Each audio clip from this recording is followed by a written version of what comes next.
Kung maalala nyo nga yung electric pa na kalbo kahapon na pinalitan namin ng motor at thermal fuse ay ari na ho iyon ay binalik din at bigla nga daw hong tumigil. Abay uho nga, ari nga tinetesting ko walang kaikot-ikot at kaugong-ugong eh. Ay di ari nga ho't ating babaklasin ay paanong malalaman ng siray kung tititigan laang. Ari nga daw ho ay 30 minutes laang ho na gamit ng nagpagawa kahapon. Ay di malalaman natin ngayon kung anong problema baga na rin. Sa madaling salita ho ako'y may back job. Ay baka sabihin nyo naman lahat ng pinapakita ko'y goods. Ay di may back job din ho. Hindi naman ho perfecto eh. Nakita nyo nga ho ay dinamitan ko na nga ho ng tester at nalaman ko nga ho yung kanyang thermal fuse ay talaga namang wala ng ka-reading. Eh bakit gayon? Ay bago rin yung pinalit ko kahapon.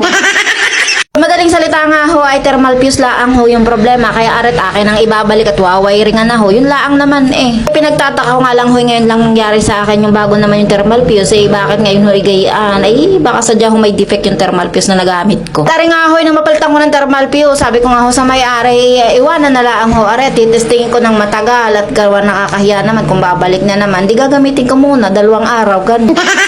Tari nga ho gagamitin ko muna nang tayo makasigurado baga.